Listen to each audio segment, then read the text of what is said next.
Hello dear students, welcome back to the journey of economics, and today we're going to start with the new chapter. The name of the chapter is your theory of a production function. इसके पहले हमने क्या किया था? इसके पहले हमने demand analysis, supply analysis chapters को कवर किया। फिर इसके बाद इकोनॉमिक्स के जितने भी टूल्स होते हैं, इकोनॉमिक्स के जितने भी मेथड्स होते हैं, उनका हम कैसे यूज़ करके फ्यूचर के डिमांड को फोरकास्ट कर सकते हैं, एस्टिमेट कर सकते हैं कि आने वाले कुछ महीनों के, आने वाले कुछ दिनों के डिमांड हमारे गुड्स एंड सर्विसेज के कितने होंगे in upcoming months, what will be the demand for our goods and services. उसकी फोरकास्टिंग हमने देखी थी डिमांड फोरकास्टिंग चैप्टर में, that is our previous chapter. But now in this chapter we are going to see the production function, the theory of a production function, the name of the chapter is. Now इसका मतलब क्या होता है कि अब तक हमने देखा कि कितना हम डिमांड फोरकास्ट कर सकते हैं। डिमांड फोरकास्टिंग देखा हमने कि हाँ, इतने हमारे गुड्स एंड सर्विसेज के डिमांड इन फ्यूचर हो सकता है। अब हमें पता चल गया कि हमारा डिमांड कितना हो सकता है, तो उसके बाद हमें क्या करना है? सिंपली उसके बाद हमें प्रोडक्शन करनी है। नाउ प्रोडक्शन कैसे होता है, प्रोडक्शन कैसे किया जाता है, हमें कॉस्ट ऑफ प्रोडक्शन को कैसे कम करना है, कम खर्चे में कितना ज़्यादा हमें प्रोडक्शन करना है, तो वो सब चीज़ें, all those things will going to see in this particular chapter. The name of the chapter is theory of a production function. तो ज़रा ध्यान देना, थ्योरी ऑफ अ प्रोडक्शन जो हमारा चैप्टर है, इसमें विल गोइंग टू सी कुछ यहाँ पे कॉन्सेप्ट्स होंगे। There are the certain concepts of a production which we will going to see. Second, now the production function. Now what do you mean by the production function? Production function is nothing but the activities जो हम regular basis पे हम perform करते हैं, वो regular basis के activity के performance के हिसाब से, वो रेगुलर एक्टिविटी जो हम परफॉर्म करते हैं उसको ऑब्जर्व करने के बाद हमें ये पता चलता है कि हाँ, आने वाले फ्यूचर में हमें कितने इनपुट्स की ज़रूरत पड़ेगी, कितने रॉ मटेरियल्स की ज़रूरत पड़ेगी, जिसको हम कन्वर्ट करके हम आउटपुट पे कन्वर्ट कर सकते हैं, जिसे हम आउटपुट प्रोड्यूस कर सकते हैं। Now in simple words if I say, it is nothing but you are aware of that कि if I will going to put the 1 kg of raw material into the machinery, then how much it will going to produce, how much will be the wastages and how much output it will going to give us. तो अगर मैं 1 kilo raw material डालता हूँ तो हो सकता है उसमें से 700 या 800 ग्राम का आउटपुट निकलेगा, 200-300 ग्राम क्या होगा, वेस्ट हो सकता है। तो इट इज़ व्हाट एग्जैक्टली, ये जो चीज़ें हैं ये हमें ऑन अ डेली बेसिस हमें पता होती है। जब इन चीज़ों को हम अगर इक्वेशन के फॉर्मेट में या फंक्शन के फॉर्मेट में अगर मेंशन करते हैं, that is known as production function. जैसे मान लो हमें पता है कि अगर 1 किलो मैंने रॉ मटेरियल डाला, उसमें से 20% क्या होने वाला है, वेस्ट होने वाला है। आई एम अवेयर ऑफ कि 20% क्या होगा, वेस्ट होगा, रिमेनिंग 80% का आउटपुट बन के निकलेगा। तो जो 20% का वेस्ट हो रहा है, मुझे पता है कि वो 20% का वेस्ट क्या करना है, मुझे रॉ मटेरियल इनपुट में से लेस करना है। तो उस हिसाब से मैं क्या करूँगा, अपना एक फंक्शन बनाऊँगा जो हमने पहले चैप्टर में पढ़ा हुआ है। फर्स्ट चैप्टर में हमने वेरिएबल्स, फंक्शंस, इक्वेशंस के बारे में काफ़ी डिटेल में पढ़ा है कि किसी भी चीज़ को हमें स्टडी करने के लिए इकोनॉमिक्स में इन टूल्स की ज़रूरत पड़ती है। तो यहाँ पे वो प्रोडक्शन फंक्शन है। देन आफ्टर आइसोकॉन्ट्स, जो कि बहुत इंपॉर्टेंट हमारे क्या है, ये कुछ कॉन्सेप्ट्स है जो हम देखेंगे। जिस first of all isoquant, ridge line, list cost combination of input and finally expansion path. तो ये जो बहुत ही इंपॉर्टेंट कॉन्सेप्ट हैं हमारे प्रोडक्शन फंक्शन के, इकोनॉमिक्स के, माइक्रो इकोनॉमिक्स जो बिजनेस यूनिट्स हैं, जो कंपनीज हैं जो यूज़ करती हैं जो कॉन्सेप्ट्स को, वो कॉन्सेप्ट्स हम डिटेल में यहाँ पे स्टडी करने वाले हैं कि जब हम किसी फैक्ट्री में अगर विज़िट करेंगे, जब किसी हम प्रोडक्शन एक्टिविटीज़ में हम पार्टिसिपेट करेंगे, तो वहाँ पे यू विल गोइंग टू सी कि ये कॉन्सेप्ट्स वहाँ पे एक्चुअल में यूज़ होते हैं। तो प्रैक्टिकलिटी क्या होती है, प्रैक्टिकल लाइफ में से कैसे यूज़ करते हैं, तो those things will going to see. Now will just going to learn about the concepts and side by side simultaneously will going to cover those things. तो ज़रा ध्यान देना, चलते हैं कॉन्सेप्ट्स की जगह पे। कॉन्सेप्ट्स की तरफ अगर देखोगे आप, तो concept of a production function what it says, ज़रा ध्यान देना। The theory of a production is concerned with the problem of combining the various inputs to the produce the certain level of output. Now theory of production किससे deal करता है, वो problem जिसमें हम बहुत सारे इनपुट्स को कंबाइन करके आउटपुट प्रोड्यूस करने की कोशिश करते हैं। तो बहुत सारे इनपुट होते हैं ना, how many types of inputs we have class. Inputs मतलब हमारा फैक्टर्स ऑफ प्रोडक्शन। और कितने टाइप के फैक्टर्स ऑफ प्रोडक्शन होते हैं class? Land, labour, capital and entrepreneur. 4 types of factors of production आते हैं। तो ये जो लैंड, लेबर, कैपिटल, एंटरप्रेन्योर है, इन चारों ये क्या होते हैं? हमारे इनपुट होते हैं। तो ये इनपुट्स को जब हम प्रोसेस करते हैं आगे, तो वो जो भी फाइनल आउटपुट निकलता है वो होता है हमारा फिनिश गुड्स। तो फैक्टर्स ऑफ प्रोडक्शन का यूज़ करके हम क्या करते हैं? प्रोडक्शन करते हैं। तो फैक्टर्स ऑफ प्रोडक्शन को ही इनपुट बोला जाता है। तो यहाँ पे it analysis the physical relationship between the inputs and outputs. जो भी हमने इनपुट्स यूज़ किए हैं प्रोडक्शन के लिए, उसे हमें कन्वर्ट करना है आउटपुट में। और आउटपुट और इनपुट के बीच का रिलेशनशिप जो स्टडी होता है, that is nothing but your production. So it provides the base for analysis the relationship between the cost and the output and therefore helps the firms to determine its profit, maximizing output। देखो ज़रा ध्यान देना class, हम पढ़ रहे हैं यहाँ पे बिजनेस इकोनॉमिक्स, और कॉमर्स में बिजनेस इकोनॉमिक्स मीन्स बिजनेस। अब यहाँ पे जब बात होती है बिजनेस की, अगर हम इकोनॉमिक्स के कॉन्सेप्ट्स को यूज़ कर रहे हैं बिजनेस में, तो जाहिर सी बात है हमें हमारा इंटेंशन क्या है? यहाँ पे हमारा इंटेंशन होगा प्रॉफिट मेकिंग। तो इनपुट और आउटपुट दोनों के बीच के रिलेशनशिप को स्टडी करना, कितने खर्चे में the cost, that is your cost and the output, दोनों के बीच का रिलेशनशिप फाइंड आउट करके हमें पता करना है कि कितना उनका मार्जिन है और उसके अकॉर्डिंग कितना हमें प्रॉफिट हो रहा है। So that actually the intention of this particular chapter. ये चैप्टर पढ़ना किस लिए है? कि हमें उसे फाइंड आउट करना है कि हमारा कॉस्ट ऑफ प्रोडक्शन कितना है और हमारा आउटपुट कितना है। तो जितने आउटपुट पे हमारा, जिस पर्टिकुलर आउटपुट हमारा कॉस्ट ऑफ प्रोडक्शन कम होगा या कम कॉस्ट ऑफ प्रोडक्शन पे हम ज़्यादा आउटपुट प्रोड्यूस कर रहे हैं, वो पर्टिकुलर फंक्शन, वो पर्टिकुलर एक्टिविटी हम लोग क्या करेंगे? यहाँ पे सिलेक्ट करेंगे। तो उसके अकॉर्डिंगली हम क्या करेंगे? अपना प्रोडक्शन एक्टिविटी परफॉर्म करेंगे फ्यूचर में। तो वो इंटेंशन है यहाँ पे। And it also provides the base to analysis the demand for the factors of production and therefore helps to determine the price of the factor and hence the theory of production plays an important role in the theory of value. देखो यहाँ पे हम बात जब करते हैं output की, तो आउटपुट के साथ साथ यहाँ पे इनपुट्स के भी डिमांड होते हैं। जैसे हमने डिमांड फोरकास्टिंग किया, तो हमें डिमांड फोरकास्टिंग करने के बाद क्या चीज़ें करनी है? What we have to do? We have to do the production. तो सीधी सी बात है यहाँ पे, if you going to see, initially हमने क्या किया? यहाँ पे इनिशियली हमने डिमांड को फोरकास्ट किया। डिमांड फोरकास्टिंग पे पता चला हमें कितनी क्वांटिटी प्रोड्यूस करनी पड़ेगी, कितनी क्वांटिटी हम बेच सकते हैं। जब डिमांड हमें पता चला तो उसके अकॉर्डिंगली हम क्या करेंगे? प्रोडक्शन। प्रोडक्शन किसका करेंगे? आउटपुट का। और प्रोडक्शन करने के लिए किसकी ज़रूरत पड़ेगी? इनपुट की। जब इनपुट की ज़रूरत पड़ेगी तो उसके हिसाब से हमारा डिमांड क्या होगा? Demand for the input will also going to increase, क्योंकि हमें ज़्यादा से ज़्यादा क्या करना पड़ेगा? प्रोडक्शन करना पड़ेगा। प्रोडक्शन करने के लिए क्या करना पड़ेगा? ज़्यादा प्रोडक्शन करना है तो ज़्यादा इनपुट की ज़रूरत पड़ेगी, तो डिमांड इनपुट का बढ़ेगा। तो इनपुट का जब डिमांड बढ़ेगा तो इनपुट जब हम मार्केट से परचेज़ करेंगे तो मार्केट में इनपुट्स की प्राइस भी क्या होगी? इंक्रीज़ होगी। जो भी हम रॉ मटेरियल हम परचेज़ करेंगे या फिर हम लेबर को एम्प्लॉय करेंगे या फिर और कोई चीज़ हम परचेज़ करते हैं जो हम प्रोडक्शन में यूज़ करने वाले हैं, उसको अगर हम मार्केट से परचेज़ करेंगे, ज़्यादा डिमांड करेंगे, तो ऑब्वियसली उसके प्राइसेस भी मार्केट में इंक्रीज़ होंगे।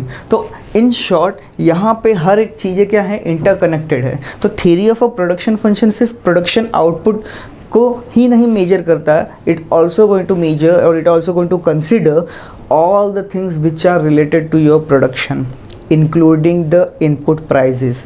जो भी रॉ मटेरियल का प्राइस होगा, जो भी लेबर का वेजेस होगा, जो भी कैपिटल का इंटरेस्ट होगा, ये सब क्या है? इनपुट के प्राइजेस होते हैं। जैसे हम land, in case of raw material, जो भी रॉ मटेरियल का प्राइस होगा वो रॉ मटेरियल का प्राइस क्या होगा? Input price. लेबर के केस में क्या होगा? वेजेस क्या है? Input price. तो लाइकवाइज ये सब चीज़ें यहाँ पे क्या है? एक दूसरे से इंटरकनेक्टेड है। Then after the essence of a production is the creation of utility। Essence of a production क्यों है? प्रोडक्शन क्यों करना है? ऑब्वियसली इंपॉर्टेंस क्यों है? क्रिएशन ऑफ यूटिलिटी क्रिएट करनी है मार्केट में। And production productivity involves any of the following forms, namely increase in the quantity of goods and services. देखो प्रोडक्शन करने का मतलब क्या होता है? सिंपली या तो वहाँ पे किसी भी चीज़ की क्वांटिटी इंक्रीज हो रही है, किसी भी गुड्स एंड सर्विसेज की, या फिर there is a change in the form of a goods and services, कोई एग्जिस्टिंग गुड्स एंड सर्विसेज है उसका हम फॉर्म क्या कर रहे हैं, चेंज कर रहे हैं, या फिर चेंज इन द स्पेटियल और temporal distribution of goods and services, and in all the above cases production is said to be have taken place if the people prefer the new quantity or new form or the new distribution to the old as compared to the previous one. कुछ भी अगर changes हो रहे हैं, distribution of a goods हो गया, goods distribute करने का मेथड आप चेंज कर रहे हो, या फिर आप जो है किसी गुड्स एंड सर्विसेज का फॉर्म चेंज कर रहे हो, पहले से बेहतर बना रहे हो आप, या फिर कोई नया प्रोडक्ट आपने मार्केट में लॉन्च किया हुआ है, इनोवेट किया हुआ है, see all this activities are known as production. ये सब एक्टिविटीज़, ये तीनों एक्टिविटीज़ को हम प्रोडक्शन कंसिडर करेंगे। या फिर आपने फॉर्म चेंज किया हो, या खुद नया प्रोडक्ट लाया हो, या फिर कुछ डिस्ट्रीब्यूशन में आपने चेंजेस किए हैं। So this all things are known as what your production function। कहाँ पे, यहाँ इकोनॉमिक्स में। then after the act of a production involves transformation of inputs or the resources into the output। अगर input को हम transform करते हैं, resources को ट्रांसफॉर्म करते हैं आउटपुट में, तो वो पर्टिकुलर सिचुएशन क्या हो जाता है, प्रोडक्शन। कोई भी चीज़ें ले लो, anything you can take, if I am converting the flours into the bread, then also it is a production। if I am converting something one particular, if I am manufacturing certain goods and services, अगर एक form उसका change हो रहा है तो वो भी क्या होता है, प्रोडक्शन एक्टिविटी ही माना जाता है। If I am taking the example of a mango Frooties, if I am converting the mango pulp, sugar, preservatives, some milk into the mango juice, again it is a kind of a production only. What I am doing, मैं उनके forms, inputs को क्या कर रहा हूँ, उनको transform कर रहा हूँ मैंगो जूस में, तो that is also the production exactly. तो यहाँ पे the example which they have taken over here, यहाँ पे उन्होंने क्या एग्जाम्पल लिया, ज़रा देखते हैं। For example, Apple company has the labors to use the machinery, technology and raw materials in the factories to produce its product. The output of a firm can be the final product, जो कि क्या होता है आपका personal computer, or an intermediate product such as semiconductor which are used in the production of a computers and the other goods. The term production in the economics is not confined to the bringing about the physical transformation in the matter but also covers the rendering of a services। यहाँ पे अगर हम लोग example लेते हैं Apple company का, तो Apple company क्या करती है, यहाँ पे labours, machinery, technology, raw material, ये सब चीज़ों का यूज़ करके हम क्या करते हैं, प्रोडक्शन करते हैं। ये सब चीज़ों का यूज़ हम क्या करते हैं, प्रोडक्शन करने के लिए करते हैं। और प्रोडक्शन करने के बाद क्या होता है, ऑब्वियसली आउटपुट, इनपुट्स को ट्रांसफॉर्म करते हैं आउटपुट में। तो ये जो होता है आपका प्रोडक्शन एक्टिविटी होता है। और else if you are providing any kind of services, आप कोई भी सर्विस प्रोवाइड कर रहे हो जिसके हेल्प से हम इनपुट्स को आउटपुट पर कन्वर्ट कर सकते हैं, तो भी वो पर्टिकुलर एक्टिविटी, वो भी सर्विस क्या माना जाएगा, यहाँ पे प्रोडक्शन माना जाएगा। तो यहाँ पे इकोनॉमिक्स में the services are education, medicine, banking, communication, transportation and many other services जो हम प्रोवाइड करते हैं प्रोडक्शन एक्टिविटी में। देखो, जो चीज़ें हम प्रोवाइड करते हैं प्रोडक्शन एक्टिविटी में, तो ये पर्टिकुलर कॉन्सेप्ट में क्या होता है कि आपने एक कॉन्सेप्ट का नाम सुना होगा, जीडीपी। जीडीपी का मतलब क्या होता है, gross domestic product. Now gross domestic product means वो कंपनीज़, वो सेक्टर्स, वो ऑर्गेनाइजेशंस जो गुड्स एंड सर्विसेज क्या कर रही हैं, प्रोड्यूस कर रही हैं। जितने गुड्स एंड सर्विसेज वो प्रोड्यूस करेंगे उनके मार्केट वैल्यू को हम यहाँ पे क्या करेंगे, कंसिडर करते हैं जीडीपी कैलकुलेशन के लिए।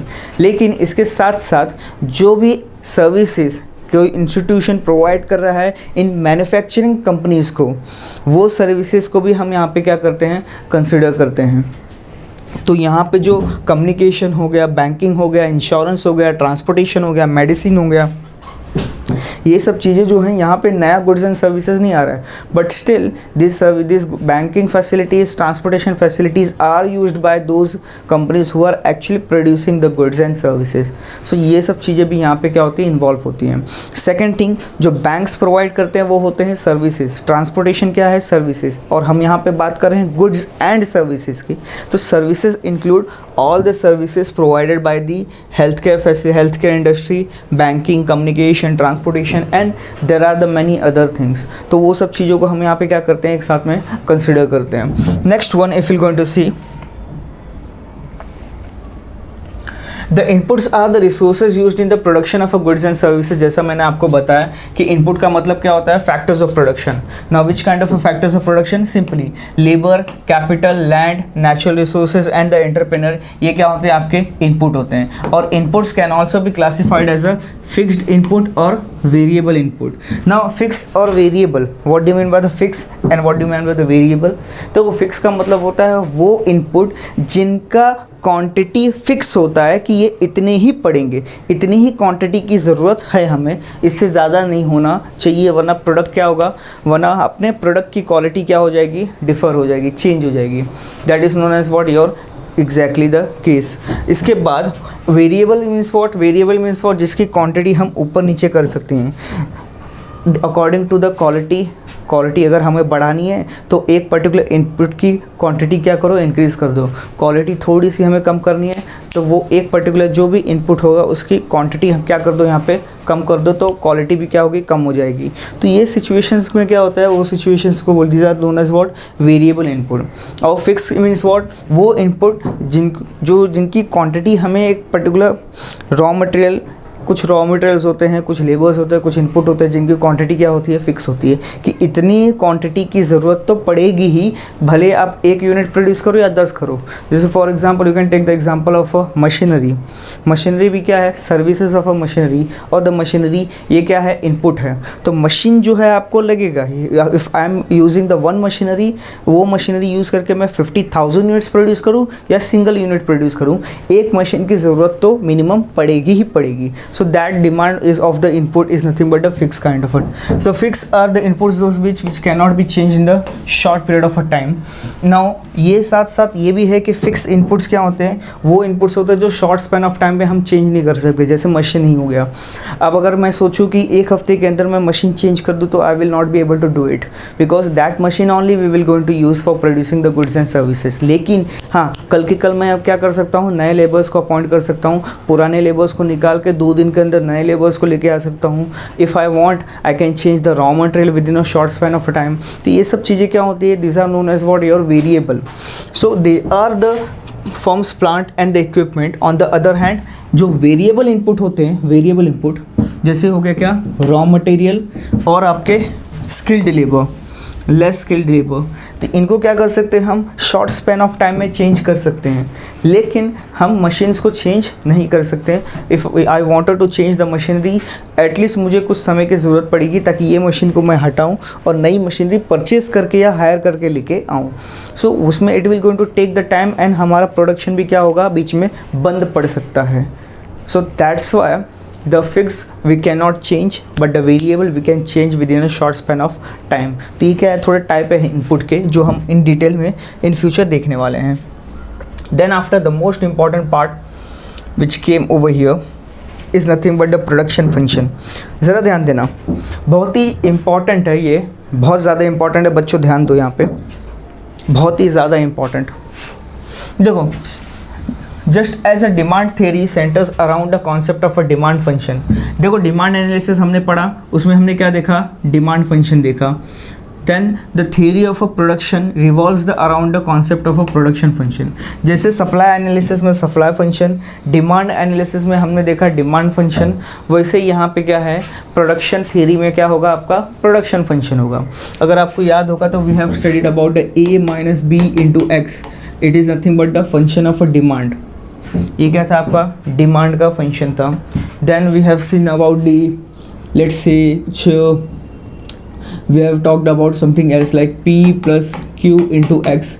सो this is what, supply function. सो ऐसे क्या होता है, हमारा एक प्रोडक्शन फंक्शन होता है, जो प्रोडक्शन फंक्शन हम लाइफ टाइम क्या करते हैं, डेली बेसिस पे हम यूज़ करते करते एक ऑब्जर्व करके वो चीज़ें हम मेथड्स एक इक्वेशन फॉर्मेट में हमने क्या किया, बना के रखा हुआ है।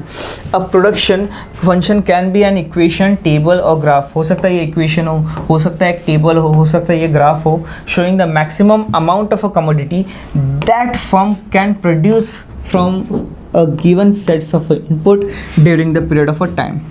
ज़्यादा से ज़्यादा कितना इनपुट, जितना ज़्यादा से ज़्यादा हम कितना आउटपुट प्रोड्यूस कर सकते हैं, ज़्यादा से ज़्यादा हम कितना आउटपुट प्रोड्यूस कर सकते हैं by utilising the minimum input, ये हम कर सकते हैं with the help of a production function, और ये प्रोडक्शन फंक्शन हमें यहाँ पे हेल्प करता है।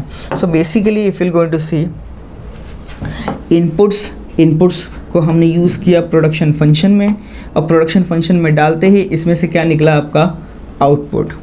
So production function is a kind of equation, graph और टेबल, जिसके अंदर हमें क्या करना है, रॉ मटेरियल की क्वांटिटी डालनी है और हमें एग्जैक्टली पता चल जाएगा कि फिनिश गुड्स कितना निकल सकता है या आउटपुट हमारा कितना हो सकता है।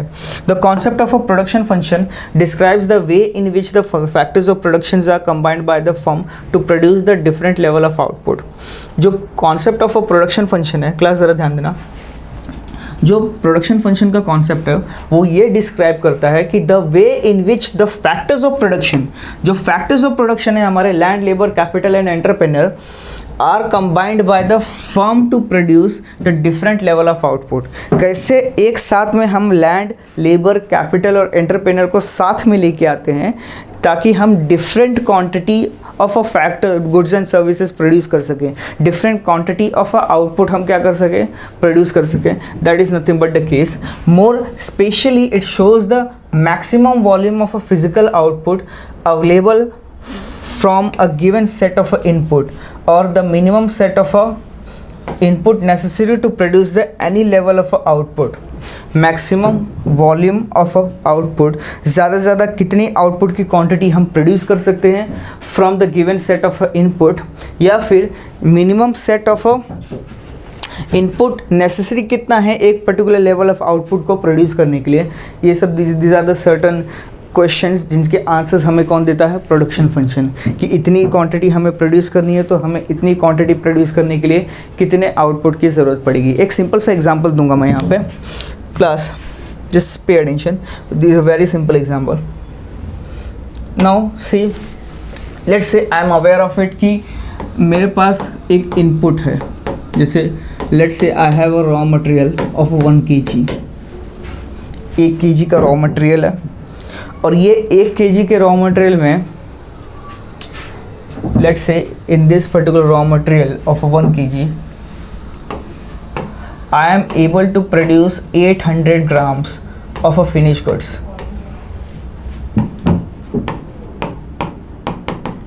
How much? I am able to produce how much? 800 grams of a finished goods। 800 grams of a finished goods मैं क्या यहाँ पे प्रोड्यूस कर सकता हूँ।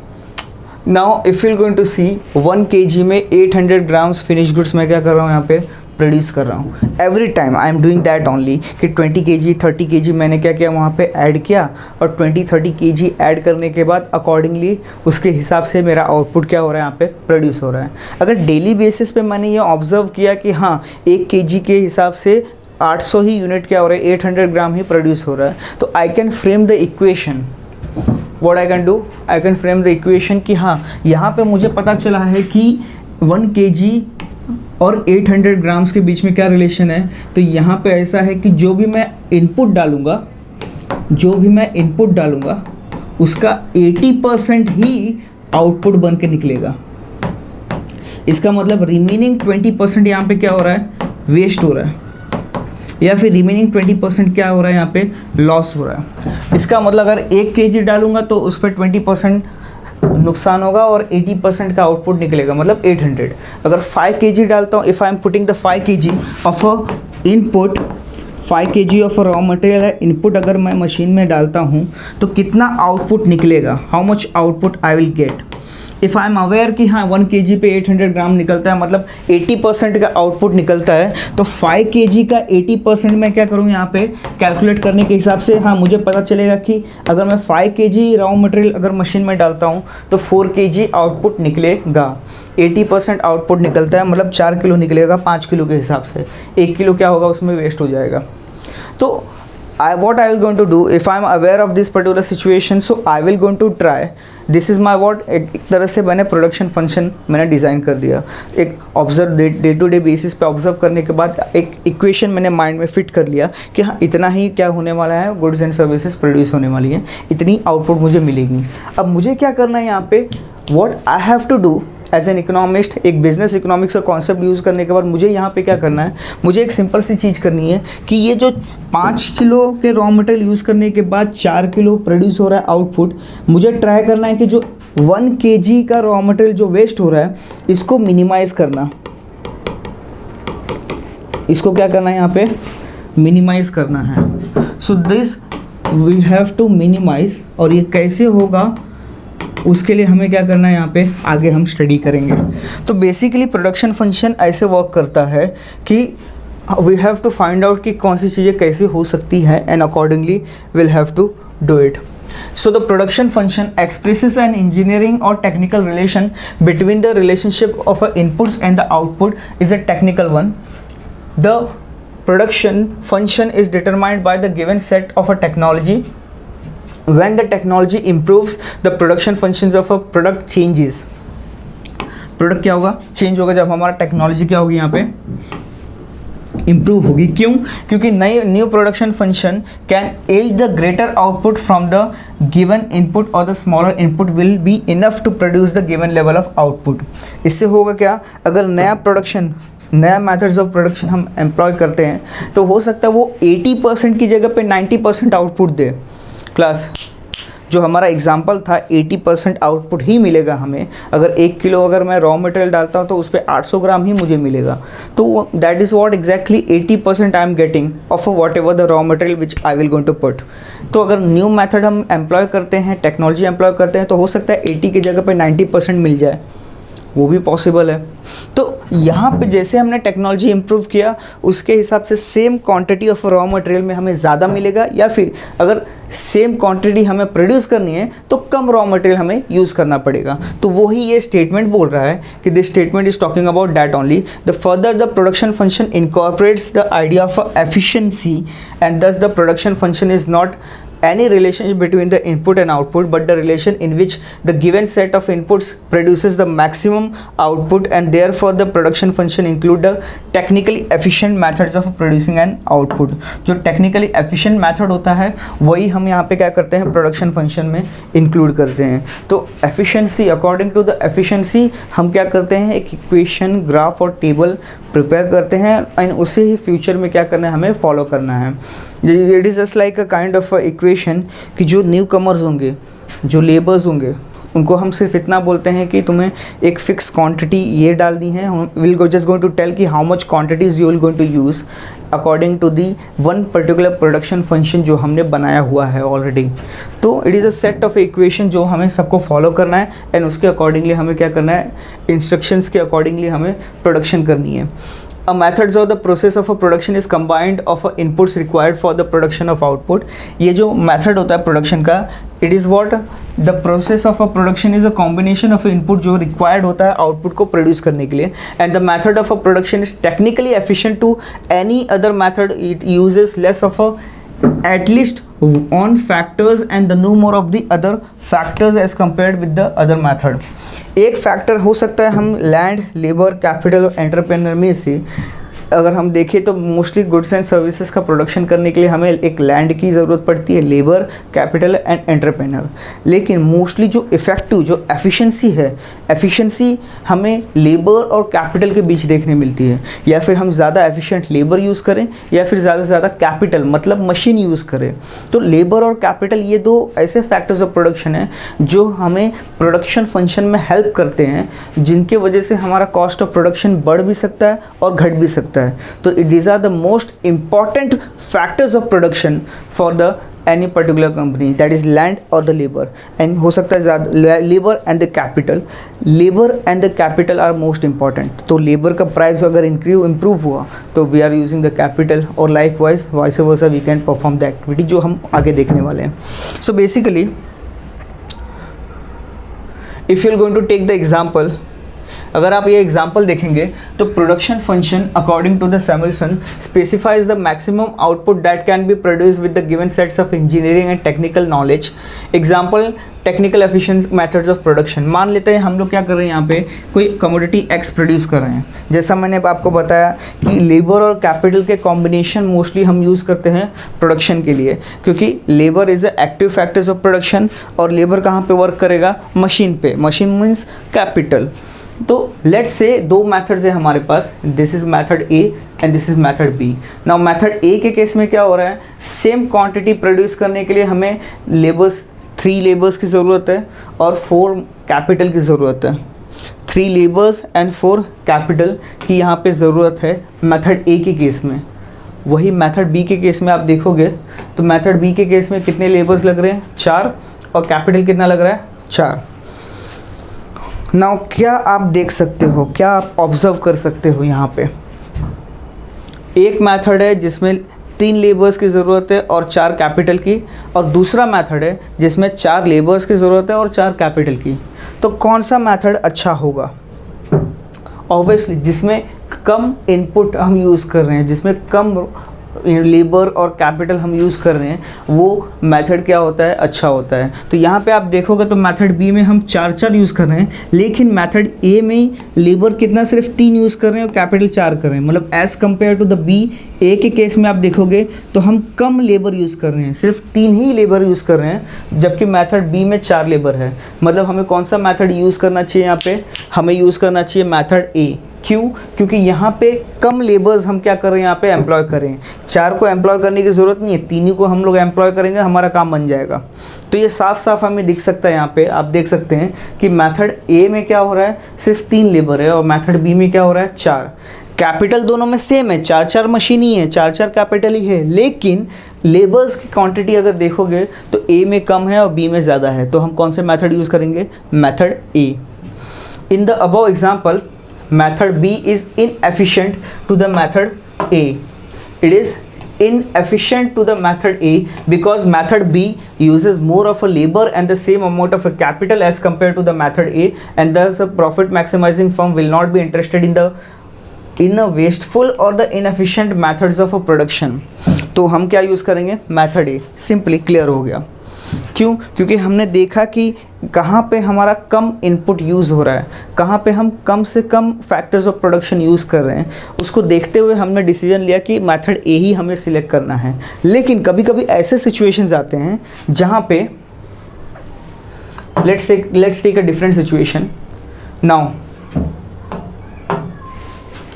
if the method A uses the less of a one factor and more of the other factor as compared with the any other method C, then the method A and method C are not directly comparable. अब इसको compare कर सकते हैं आप, method A देखो और method C देखो। यहाँ पे आप देखोगे तो दोनों मेथड में हम एक की क्वांटिटी बढ़ा रहे हैं तो दूसरे की क्वांटिटी घटा रहे हैं। अगर लेबर ज़्यादा यूज़ कर रहे हैं तो कैपिटल कम यूज़ कर रहे हैं, कैपिटल ज़्यादा यूज़ कर रहे हैं तो लेबर कम यूज़ कर रहे हैं। ऐसी सिचुएशन यहाँ पे है।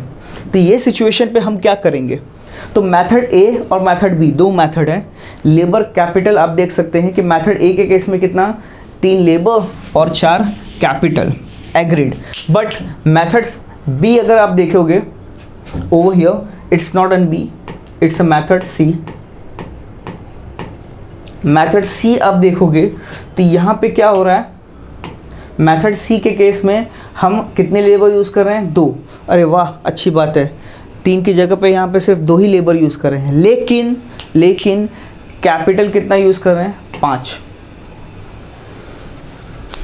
मेथड ए में लेबर कम यूज़ हो रहा है, कैपिटल ज़्यादा, और मेथड सी में लेबर कम यूज़ हो रहा है, कैपिटल ज़्यादा यूज़ हो रहा है, और मेथड ए में as compare to method C labour थोड़ा ज़्यादा यूज़ हो रहा है और कैपिटल कम यूज़ हो रहा है।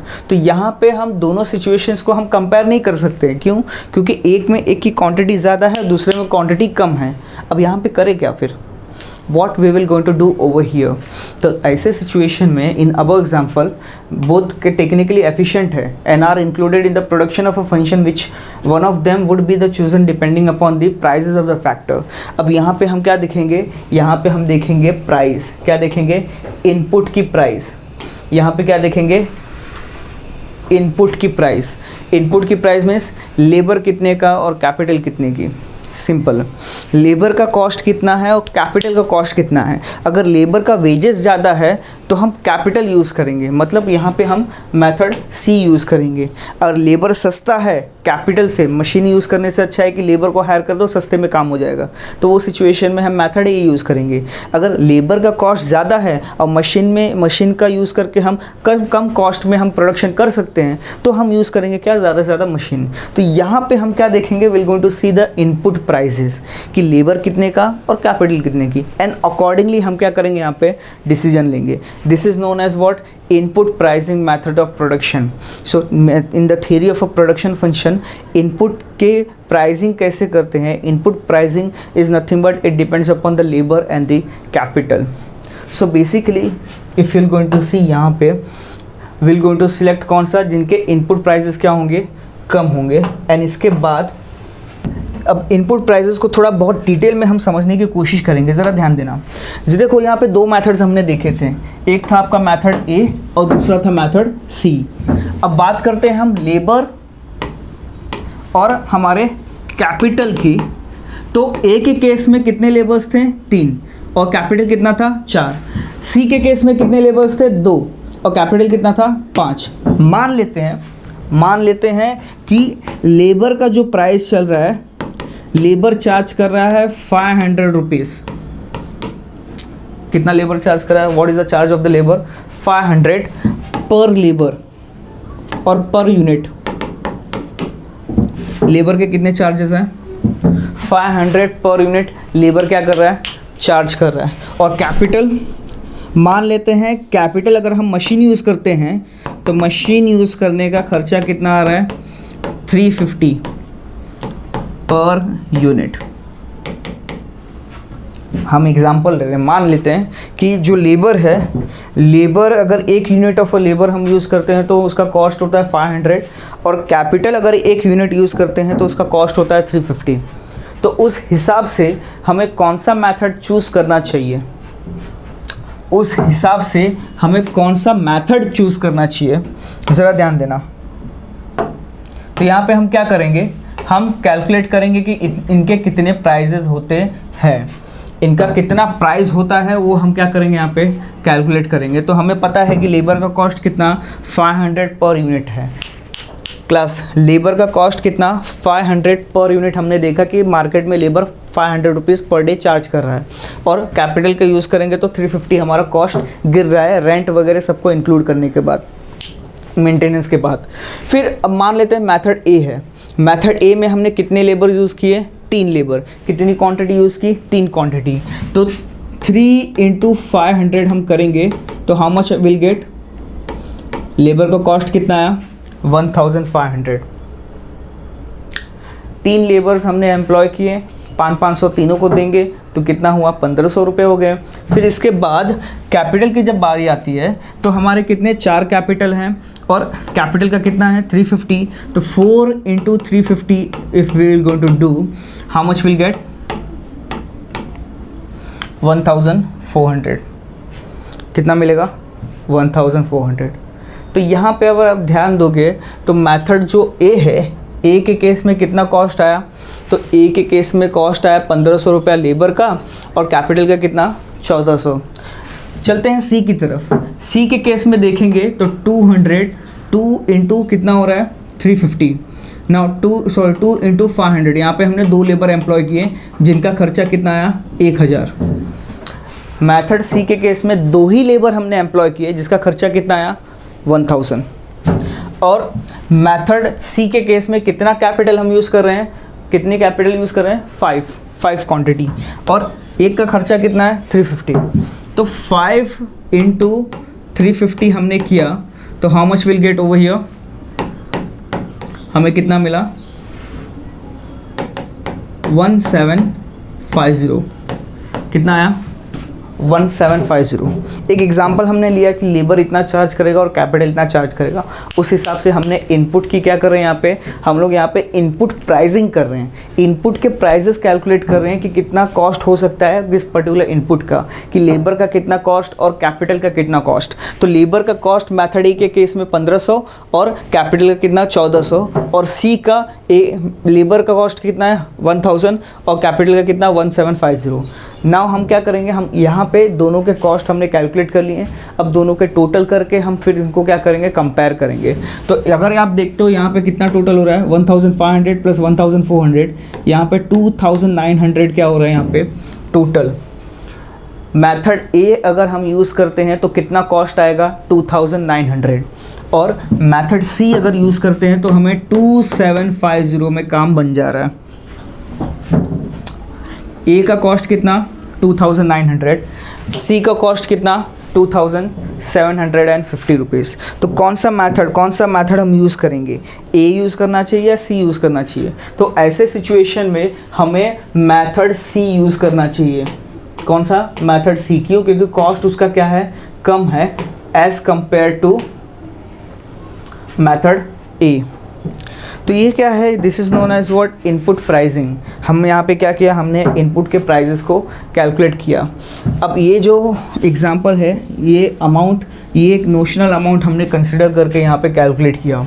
तो ऐसे ही जो है प्रैक्टिकल लाइफ में भी, in practical life also we are having the tables, we are having the graph and we are having the what exactly और इक्वेशन। तो जो इक्वेशन, ग्राफ और टेबल है ये हमें ऑलरेडी हमारे पास होते हैं। हमने ऑन अ डेली बेसिस पे हमने एक ऑब्जर्व करके हमने क्या किया, एक इक्वेशन और स्ट्रक्चर बना लिया कि हाँ हमारा हर दिन का जो डेली रूटीन है ये कुछ इस तरह है। तो इसके अकॉर्डिंगली हमने इक्वेशन बनाया हुआ है।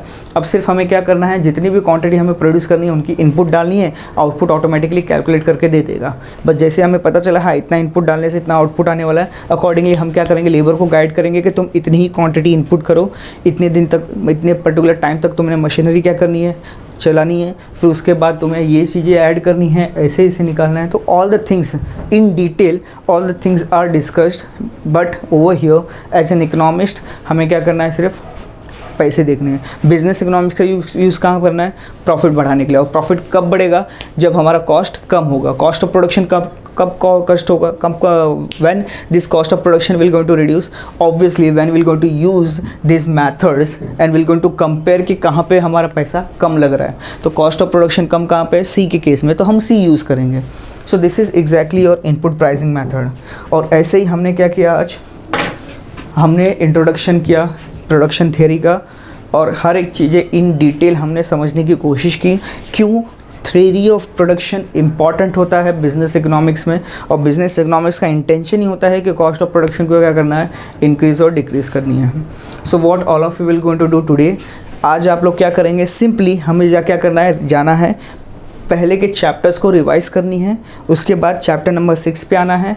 चैप्टर नंबर 6 को जो भी हमने आज स्टडी किया है उसे आपको टेक्स्ट बुक में से रीड करनी है, रीड करके उसे समझनी है, और ट्राई करना है कि प्रैक्टिकल लाइफ में जितनी भी मैन्युफैक्चरिंग कंपनीज़ हैं वो वो same methods of production use करती हैं। ये टेक्निक्स, ये टूल्स जो हम यहाँ पे पढ़े हुए हैं एक्चुअल में वो यूज़ करते हैं, प्रैक्टिकली वो यूज़ करते हैं, they are doing that. You will have to just find it out and tell me what exactly the situation is. So हम क्या करेंगे, we're going to meet in the next session. Till the time you're going to revise the earlier chapters. Thank you.